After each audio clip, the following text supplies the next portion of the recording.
Deux hommes, deux présidents, deux destins liés par l'histoire tumultueuse de l'Afrique des Grands Lacs. Paul Kagame, l'homme fort du Rwanda, stratège militaire et leader controversé. Félix Tshisekedi, président de la République démocratique du Congo, à la tête d'un pays en proie à des crises multiples. Leurs relations oscillent entre alliances de façade et tensions explosives. Alors, sont-ils des complices dans l'ombre ou des ennemis jurés? Aujourd'hui, on décrypte pour vous le vrai visage de cette relation ambiguë.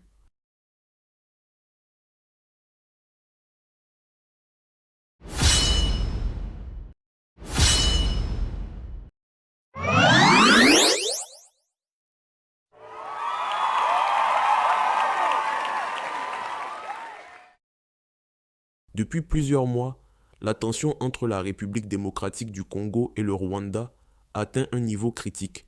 Des affrontements meurtriers se couchent sur l'est du Congo, et au cœur de cette crise, un acteur revient sans cesse, le M23.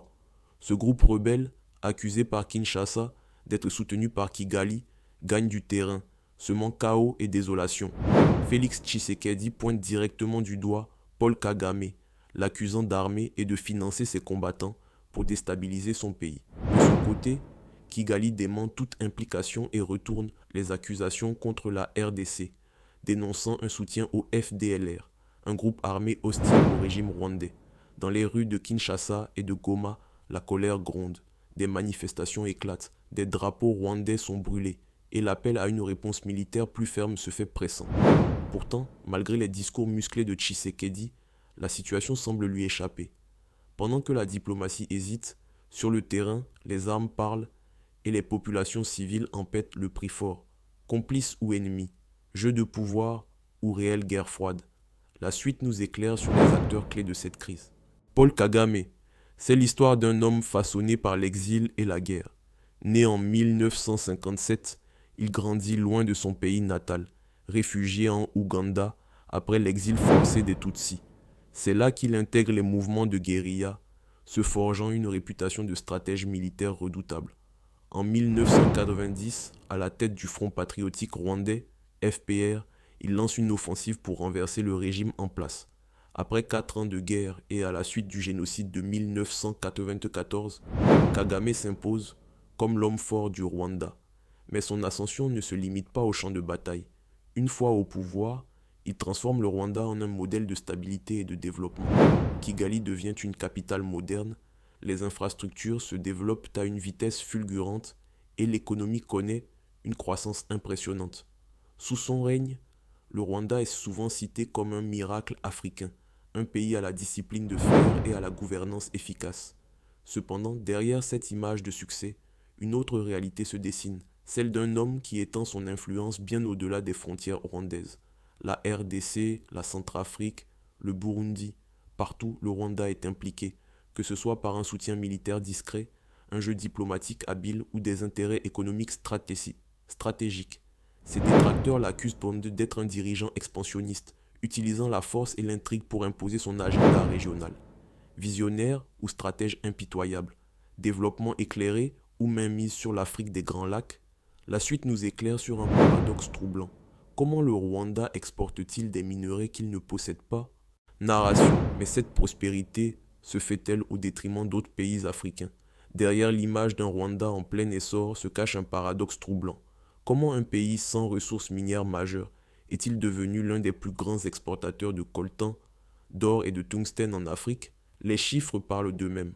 Chaque année, le Rwanda génère des millions de dollars grâce à l'exportation de ces minerais stratégiques essentiels à l'industrie technologique mondiale. Pourtant, lorsqu'on observe les réserves naturelles officiellement recensées sur son sol, quelque chose ne colle pas. Très vite, les regards se tournent vers l'est de la République démocratique du Congo, une région riche en minerais mais ravagée par des décennies de guerre et de pillage. Les accusations sont lourdes. Kigali est soupçonné d'entretenir des groupes armés comme le M23 pour sécuriser l'exploitation illégale des ressources congolaises et les acheminer vers son propre marché. Plusieurs rapports internationaux, dont ceux de l'ONU, évoquent un véritable système d'extraction, de contrebande et de blanchiment des minerais congolais, transformant le Rwanda en plaque tournante de ce commerce lucratif. Mais cette stratégie ne profite pas qu'à Kagame. Depuis des années, certains pays occidentaux ont vu dans l'instabilité de la RDC une opportunité pour faire avancer un projet encore plus ambitieux, la balkanisation du Congo, Yukoi. L'objectif ultime, diviser le pays en plusieurs entités plus petites, plus faciles à contrôler et surtout plus ouvertes à l'exploitation de leurs ressources par des multinationales étrangères. Seulement aujourd'hui, le vent commence à tourner. Il faudrait m'expliquer quelque chose. Donc le Rwanda envahit le Congo et nous, en tant qu'Union européenne, nous envoyons encore des armes au Rwanda. Le Rwanda vole les ressources congolaises et nous, on va faire un accord avec le Rwanda pour acheter ces matières premières des Congolais qui ont été volées. Parce que c'est ce qui se passe. La Commission européenne a été faire cet accord avec le Rwanda et qu'est-ce qui s'est fait 2 mois après? Le M23, ce mouvement rebelle soutenu par le Rwanda, a été conquérir la plus importante mine de coltan au Congo pour, en contrebande, voler ses ressources et les mettre sur les marchés internationaux. Donc en fait, la Commission européenne a de quelque sorte offert son feu vert aux Rwandais pour envahir le Congo. L'Europe se trouve, en d'autres mots, du côté de l'agresseur. Et tout ça pour les profits des multinationales sur les corps des Congolais. Alors pillage, destruction, des millions de morts entre-temps, il faut que ça cesse. Parce qu'on l'a vu avec l'or au Mali, on l'a vu au Niger avec l'uranium, on l'a vu en Libye avec le gaz et le pétrole. C'est toujours la même chanson de pillage. Et après, vous vous étonnez que les peuples du Sud se révoltent. Les Africains en ont marre. On le voit au Mali, au Niger, au Burkina, au Tchad, en Côte d'Ivoire, en République centrafricaine, au Sénégal. À chaque fois, les Européens ont été mis à la porte. Alors le moment est aujourd'hui de dire basta, le temps du colonialisme est révolu. Suspendez cet accord de pillage des ressources naturelles congolaises et imposez un embargo militaire au Rwanda. On n'a pas besoin de l'arme de crocodile, on a besoin d'action. Les révélations dans les médias, les enquêtes indépendantes et des vidéos comme celle-ci exposent au grand jour ces manœuvres obscures. Résultat, même certains alliés de Kagame commencent à le lâcher. Mais s'ils prennent leur distance, ils ne font pourtant rien pour arrêter le conflit. L'inaction de la communauté internationale est flagrante, laissant le chaos s'installer, pendant que les populations congolaises continuent de souffrir. Tshisekedi avait promis de mettre fin à cette mainmise rwandaise. Mais pourquoi n'a-t-il jamais tenu parole? Lorsqu'il arrive au pouvoir en 2019, Félix Tshisekedi fait une promesse forte, mettre fin à l'ingérence du Rwanda en République démocratique du Congo.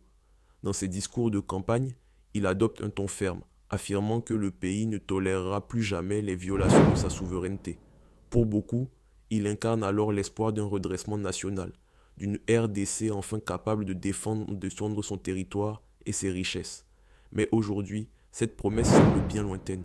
Qu'est-il arrivé à cette détermination affichée? Pourquoi Tshisekedi n'a-t-il jamais réellement confronté Kagame, malgré les nombreuses attaques et incursions du M23? Dès le début de son mandat, son approche vis-à-vis du Rwanda surprend. Contrairement à ce qu'attendaient ses partisans, il privilégie d'abord la diplomatie, cherchant un rapprochement avec Kagame. Des accords sont signés, des sourires affichés lors de sommets régionaux. Tandis que sur le terrain, l'armée congolaise reste passive face aux provocations du M23. Puis, lorsque la situation dégénère et que le M23 s'empare de vastes territoires, à l'est, Tshisekedi se retrouve acculé. Il hausse le ton, demande l'aide des partenaires internationaux, mais son manque d'anticipation était flagrant. En réalité, ses appels à l'unité nationale et à la résistance semblent arriver trop tard. La guerre que le peuple congolais attendait de lui ne s'est jamais concrétisée. Les critiques s'y diffusent. A-t-il sous-estimé Kagame? A-t-il été piégé par ses propres alliances? Pire encore, certains l'accusent d'avoir fermé les yeux sur l'avancée du M23, préférant privilégier des calculs politiques au lieu d'agir avec fermeté. Aujourd'hui, la RDC est toujours en crise et le Rwanda continue d'agir comme un acteur incontournable dans la région. Alors, Tshisekedi a-t-il échoué à tenir tête à Kagame? Ou bien y a-t-il des forces en jeu qui le dépassent? La suite nous éclaire sur un point troublant. Tshisekedi savait-il que le M23 avançait, mais a-t-il attendu qu'il soit trop tard avant de réagir? Dès les premiers mouvements du M23, les services de renseignement congolais avaient alerté Félix Tshisekedi. Les rapports étaient clairs. Les rebelles avançaient, renforcés et bien équipée, avec un soutien logistique suspect en provenance du Rwanda. Pourtant, pendant des semaines, Kinshasa est restée passive, observant la situation dégénérer sans prendre de mesures concrètes pour stopper l'invasion. Pourquoi cette attente? Pourquoi Tshisekedi n'a-t-il pas agi alors que tous les signaux annonçaient une crise imminente? Certains évoquent un problème de préparation militaire, arguant que l'armée congolaise, affaiblie par des années de corruption et de mauvaise gestion, n'était tout simplement pas prête à faire face à une offensive aussi bien organisée. D'autres y voient d'une stratégie politique, suggérant que Tshisekedi aurait voulu utiliser cette menace pour rallier davantage de soutien international ou justifier l'appel à des troupes étrangères. Mais quelle qu'en soit la raison, l'inaction a eu des conséquences désastreuses. Lorsque Tshisekedi a finalement donné l'ordre d'intervenir, il était déjà trop tard. En quelques jours, les rebelles du M23 ont pris Goma, une ville stratégique de l'est du pays, sous les yeux d'une armée congolaise débordée et démoralisée. L'impact est immédiat, des milliers de civils fuient, l'opinion publique se soulève contre le gouvernement, et la légitimité de Tshisekedi est plus que jamais remise en question.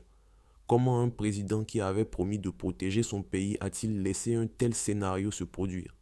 Mais pouvait-il réellement empêcher cette avancée, ou bien le Rwanda, soutenu en sous-main par des forces extérieures, était-il simplement intouchable? La suite nous plonge dans une réalité dérangeante. Le Rwanda, un petit pays, ose défier la RDC. Mais avec quel soutien international? Le Rwanda, un pays de taille modeste, a réussi à exercer une influence militaire notable en République démocratique du Congo RDC. Cette capacité s'explique en partie par les alliances stratégiques que Kigali a su nouer au fil des années. Soutien occidental. Le Rwanda entretient des relations étroites avec plusieurs nations occidentales, notamment les États-Unis et le Royaume-Uni. Ces pays ont fourni une aide financière et militaire significative, voyant en Kigali un partenaire stable dans une région souvent instable. Cette collaboration a renforcé les capacités militaires rwandaises, permettant des interventions au-delà de leurs frontières. Relations régionales. Historiquement, le Rwanda a collaboré avec l'Ouganda, notamment lors de la première guerre du Congo. Bien que leur relation ait connu des hauts et des bas, cette alliance a permis des opérations militaires conjointes en RDC, renforçant la position de Kigali dans la région. Soutien économique. Des rapports indiquent que le Rwanda bénéficie économiquement de l'exploitation illégale des ressources minières en RDC, notamment le coltan et l'or. Cette manne financière alimente non seulement l'économie rwandaise, mais soutient également ses ambitions militaires. Cependant, face aux récentes offensives du M23 en RDC, le soutien international au Rwanda montre des signes d'érosion. Le Parlement européen a appelé à la suspension de l'aide financière directe à Kigali tant que son implication avec les rebelles se poursuivra. De plus, des personnalités influentes exhortent la communauté internationale à imposer des sanctions pour mettre fin à l'agression rwandaise en RDC. Alors, le Rwanda agit-il seul ou bénéficie-t-il de complicité internationale? La crise entre la RDC et le Rwanda pourrait-elle dégénérer en un conflit régional de grande envergure? Les tensions actuelles ne concernent pas seulement Kinshasa et Kigali. D'autres pays pourraient être entraînés dans l'escalade. D'abord, l'Ouganda, voisin direct de la RDC et allié historique du Rwanda, a déjà eu des différends militaires avec Kinshasa. Une confrontation directe entre la RDC et le Rwanda pourrait pousser Kampala à prendre position, ravivant d'anciennes alliances ou hostilités. Ensuite, le Burundi, qui entretient des relations tendues avec Kigali, pourrait se ranger du côté de Kinshasa par crainte d'une déstabilisation de la région. De même, la Tanzanie et l'Angola, qui ont historiquement joué le rôle de médiateurs, pourraient être contraints d'intervenir si la situation échappe au contrôle. Mais l'un des plus grands dangers serait l'implication de puissances extérieures. La RDC, riche en minerais stratégiques, attire depuis longtemps les convoitises internationales.